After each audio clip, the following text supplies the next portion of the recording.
Okay, I think we're all good to get started. So hi everyone, thank you all so much for coming. This is YouthServe NYC's 19th speaker.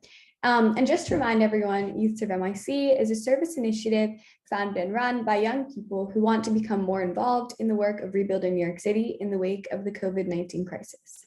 YouthServe NYC is a way to engage peers in service and in social justice. So today, we are so happy and fortunate to welcome Alissa Tyghter-Gerald, who is the Director of Community Programs at the Settlement Housing Fund. Ever since its founding in 1969, the Settlement Housing Fund has worked to create and sustain high-quality, affordable housing and programs throughout New York City. So thank you again so much for joining us today. We are so excited to hear about your work at the Settlement Housing Fund and anything else that you'd like to share. And just to remind everyone later when we do questions, if you have any, you can just type them in the Q&A and I will read them aloud. So thank you again and over to you. Thanks so much, Eleanor. I'm super excited to be here and to talk a little bit about what we do at Settlement Housing Fund. And I'm really excited about the work that you do and kind of what you've started here. It's really impressive, and I think a much needed kind of initiative. So as you noted, I am the Director of Community Programs at Settlement Housing Fund. We are primarily an affordable housing developer here in New York City. We have developments in most of the boroughs except Queens and Staten Island. So we build new construction developments, and we also acquire buildings through preservation, and we work on rehabbing them or kind of addressing any issues that might be causing them to be in not great conditions. So I'll talk a little bit about that, and then I'll also share more about what I do. But more specifically, we have about 2,000 units currently, and we have about 400 units in our pipeline through new construction. And we just acquired 4 properties with about 250 units in them. So what I do specifically is the programs that Settlement Housing Fund operates directly. Right now, we are focusing on tenant supports and resident engagement. That's what we call it, resident engagement. So it really is looking to help families stabilize and maintain their housing and address any needs that might jeopardize their stability. So a large portion of our housing is dedicated to families and individuals leaving shelter. So they're exiting homelessness. And we, again, provide direct services. So we have a staff of, they're essentially case managers. We call them advocates, but they work directly with families on issues that might cause them to lose their housing or jeopardize their housing. And we also previously operated a family shelter in Brooklyn. We kind of moved away from being the operator, and we are the landlord of the property. So we're working with the current operator to renovate the building, kind of really bring it up to speed. It's been in operation since the early 90s, which is when family shelters, congregate family shelters really became a big thing in New York City. So that building hasn't really had a lot of work since then. The other thing that we are looking to work on and get a better handle on is what are families actually looking for in the communities where we have housing, and kind of pairing with the work of the advocates, what else besides kind of technical issues related to leasing and being a tenant, what else is required to support people in our properties. We want our tenants to be long-term tenants to the extent that they want that, but we are really kind of trying to figure out what will help families feel most secure and stable, so that they're not, kind of fearful of returning to shelter, and they can really establish roots in our properties, again, if they want to. But that's kind of our goal, because we are working towards making these properties, put them in better condition. So we are making plans to start kind of that level of assessment, hopefully in 2022. I think that's probably when we'll be able to actually get it off the ground. And then that will inform more of what we do in our community programming work. On the development side, I could talk a little bit about that. We work hand in hand with our development team. Those are the folks that do the kind of actual real estate things, the underwriting and all of that, and the building plans, and we work with architects and the city, HPD, to kind of really figure out how we can, one, create new buildings, and then again, like I said, acquire existing properties. So like we have, like I said, two new buildings that we're working on. One of them is in Brooklyn and the other one is in the Bronx. We have a high concentration of buildings in the Bronx. And we have one large community called New Settlement Apartments that's right nearby the Yankee Stadium. So that's kind of an area where we focus on and look for buildings that we might be able to buy or plots of land that we might be able to build on. So we work hand in hand with them again, because a lot of what they do informs what's going to happen to the tenancy. So we want to be sure that we are communicating to our tenants, keeping them in the loop on plans, and also communicating back, like what are we hearing from the tenants related to conditions or concerns or problems. We work closely with property managers. The property managers, you know, are the day-to-day kind of eyes and ears of the properties. They do rent collection for us. They do the property maintenance, repairs.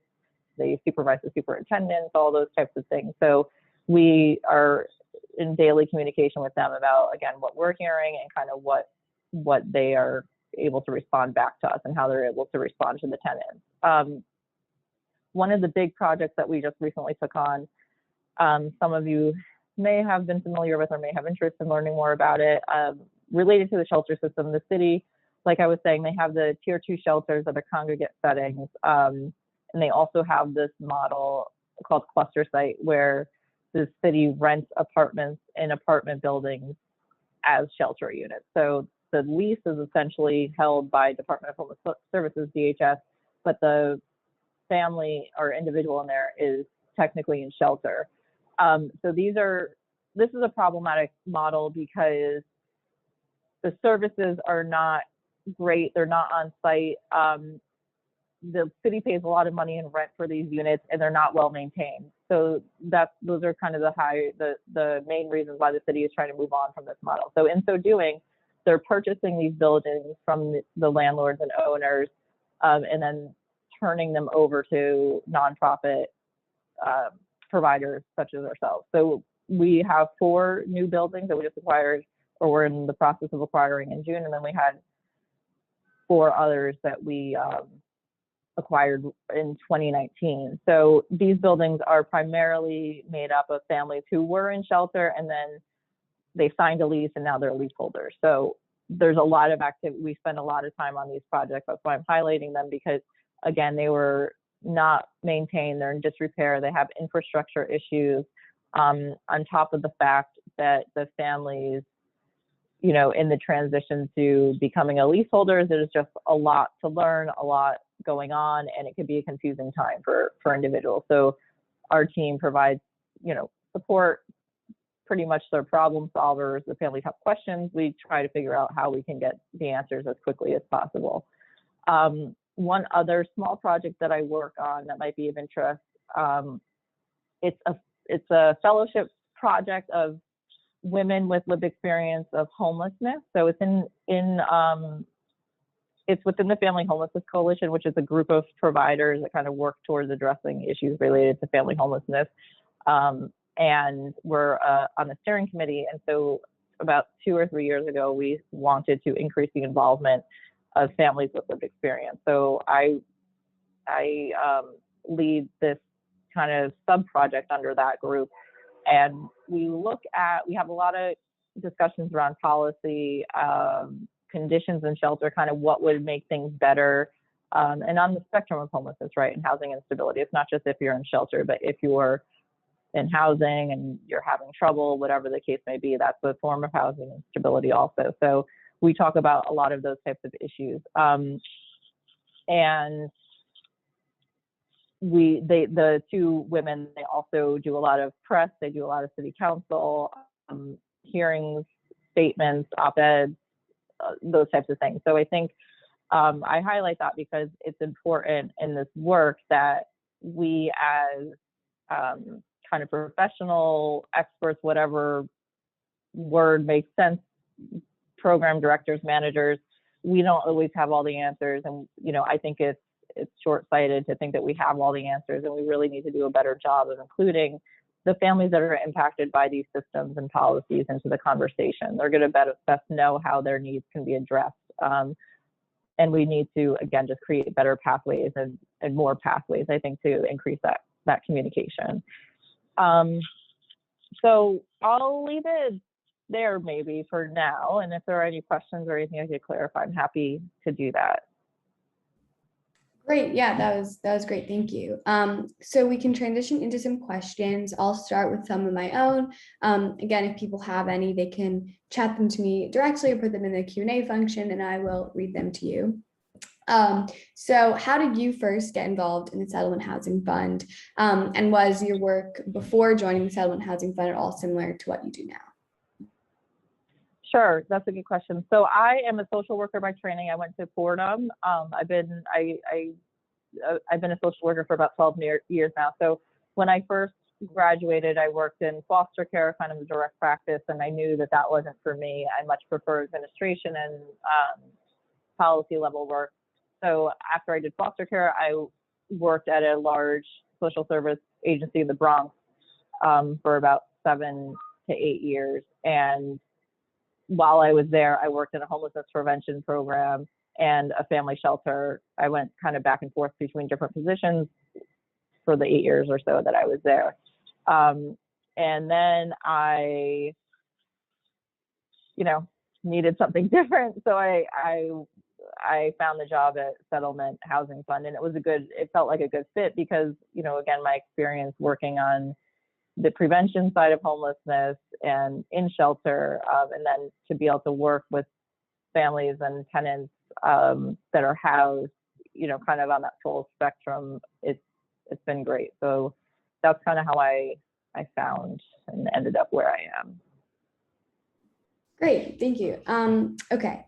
So at the time that you've been at the Settlement Housing Fund, have you seen the Settlement Housing Fund's work change over the years? And just adding on to that, how do you hope to see the organization's work change and evolve in the coming years? Yeah, since I've been there, I think we've the changes have been kind of refining our areas of focus. So, like I said, we transitioned away from being the operator of the shelter, and now we're the landlord. We recognize that we were not great at being a shelter operator. There was nothing wrong, or there weren't major deficiencies. It was more that we had one shelter where a lot of the shelter providers, like WIN, you might know of, Help USA, you might know of, they operate many shelters, and it's kind of an area of expertise for them. So we recognized that this wasn't an area of expertise. We're better at dealing with buildings and being a landlord in respect to that kind of specific program operation. And we want to expand, and another change has been kind of expanding the support directed towards the tenants. And I think from my perspective, that's the direction we need to continue to go in and continue to carve out our work in supporting tenancy. And also, as I mentioned, kind of better figuring out what is it that the tenants are looking for. So we're not just kind of blindly throwing things out there and it's not meeting the needs. Great, thank you. Okay, can you just talk a little bit more about the specific kinds of resident services that you provide? Sure. So we have our staff who are called advocates, and they are assigned various tenants. So we know what tenants we want to target, and those are the tenants that transition from shelter. So they're assigned, they have their kind of list of tenants that they reach out to and contact. And for some of the properties, they work on if they owe back rent, how can we recover that money? How can we get your account current and kind of really help, improve your stability here? Because with arrears, I'll talk a little bit about that because it's related. So the city very few. I know that there's a lot going on and a lot of conversations about evictions and the eviction moratorium and all of that. There are also a lot of resources in the city to help families and individuals stay housed. So when someone owes arrears, oftentimes the reason why a family or a tenant is sued for eviction is to recover the arrears. That's not all the time, but oftentimes that's why. So it's really a mechanism to collect back rent. And there are a lot of ways for tenants to get this money. So there are government resources and also private resources that will pay, arrears for tenants so that they're able to stay housed. So like I was saying, a lot of our staff work on that for tenants so that they're able to stay and they don't feel that fear of being of being evicted or facing housing court and kind of the uncertainty that comes with that. For our newer properties that transitioned and have families that were formerly homeless, they work on a lot of things related to, right now it's repairs and conditions. With the storm just a day or two ago, our roofs need a lot of work, and we're in planning stages for kind of a greater rehab. But until then, it's difficult for the tenants to live in some of the buildings because they have a lot of leaks. The roofs might have issues, or there are just other weird things going on. So again, they have a lot of communication with the tenants around those types of issues and communicating back to the property manager and kind of really just bridging the gap so that they're having responsive kind of measures and not just, lingering about. And we also assist now with back to school. If families need resources for uniforms, school supplies, we help guide them in the right direction. So it's really kind of catered to whatever the family brings up. We are kind of a supportive hand in that, and that's kind of how we see ourselves. We try not to be too invasive, and we're not necessarily interested in a lot of things for our own interest, but more what is it that would really allow you to be supported and stay and stabilized in your apartment. Great. Okay, I'm going to ask a few more of my own, and then I'll go to some of the Q&A. So how are you funded, and where does the money to construct buildings or create programs come from? Great question. So the programming I oversee right now, it's funded through the city, the Department of Social Services, HRA, Human Resources Administration. So we have contracts with the city to provide these engagement services that I've been talking about. Outside of that, we do private grant fundraising to fill any gaps or do extra things that might not be covered by the city contracts, or for whatever reason, we just can't do it on those contracts. The money for the real estate, that comes also through city funding. So HPD is pretty much one of the major supporters of real estate development, and also commercial banks and commercial loans. So all of it kind of works in concert. For every project, it's a little bit different, but those are kind of the main players there.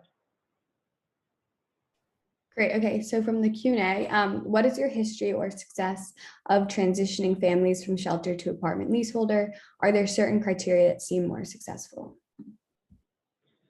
I think that's a good question, and it's something that we kind of think about all the time. It's really, it's unique to every family, right? But the main thing we try to focus on from the beginning is encouraging and helping the family figure out how they're going to pay their rent every month.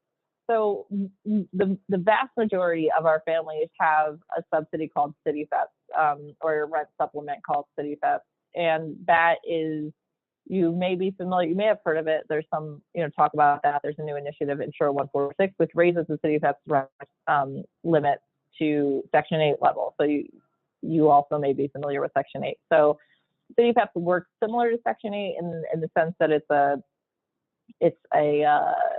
subsidy essentially for rent, but it's different because it's city funded, and Section 8 is typically federally funded with city kind of components to it.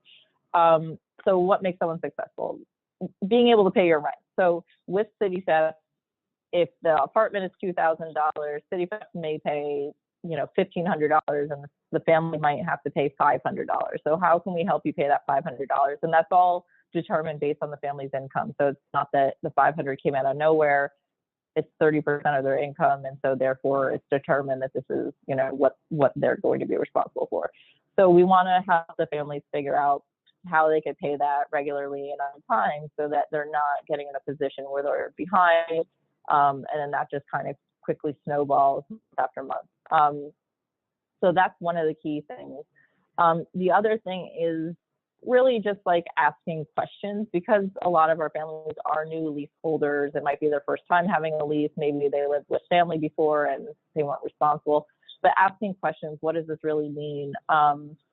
Because it's, it's different. It's your responsibility. It's a legal contract. So we want our families to feel comfortable asking questions. I think oftentimes in shelter, families or individuals are used to being told things and things happening to them, rather than they have the ability to kind of make things happen and have autonomy about what's going to be the next thing in their life. So helping and providing support to recognize that change, it's important. And it's tough though, because it is an adjustment. And again, if you're used to people just telling you what's going to happen, it can be difficult to suddenly be empowered and understand what that really means. So, I mean, those are kind of the key things that I would highlight. And yeah, those are the key things I would highlight. Great, thank you. Okay. How has your work changed because of COVID? And more specifically, how have the needs of your tenants and families changed during COVID? Yeah, our work has changed pretty significantly. Like most people, we've been working from home. So a lot of this work, traditional case management and kind of tenant work, it's usually done in person and on site, right? So we would usually have office space at the apartment buildings or an office space in the community nearby where folks can meet with our staff and really, have those conversations. But we've been remote since March of 2020. And so it's presented challenges in communication, phone numbers, email, just general response has been a little bit challenging. We've kind of worked through a lot of those issues, but in the beginning it was tough. And related to that, accessing services that are also typically in person has been a little bit tough at times. So like I was mentioning, CityFest, a lot of our families have CityFest, so therefore that's a city-backed program. So now everything is online, and it can be tricky for families, I think, to get the answers and kind of fix things or figure out what's going on when you can't go in person to talk to someone and see something in front of you. So I think, again, that's been the biggest shift, just traditionally in-person work to being remote. There are a lot of lessons learned there. I think it's great that we've had to do this because it does provide a lot of flexibility and in some instances, better communication with tenants. A lot of, tenants do all the normal things we do. So not having to always be in person, there's a lot of value there too. But I think kind of as far as coordination of things, there's been some challenges there because everyone's had to transition, and there are kind of gaps in abilities, I think. Great, thank you. Do you think a new mayor or a new administration and a largely new city council will change your work at all? And are there any changes you hope a new administration might put in place in regards to housing?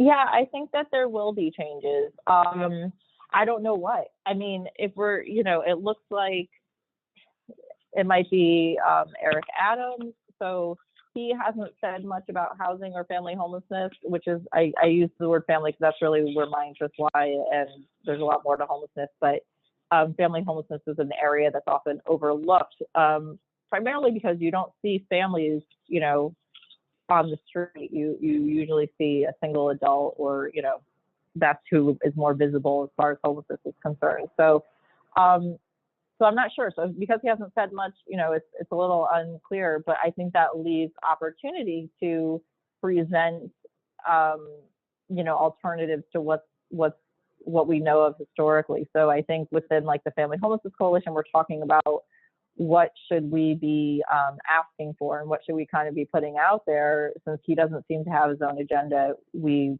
feel that there's room to kind of influence that. So I'm hoping that there are improvements to systems that the families need to access related to homelessness. And I'm hoping that there's more inclusion of families who were or are homeless into the conversations and designing some of the programs and policies.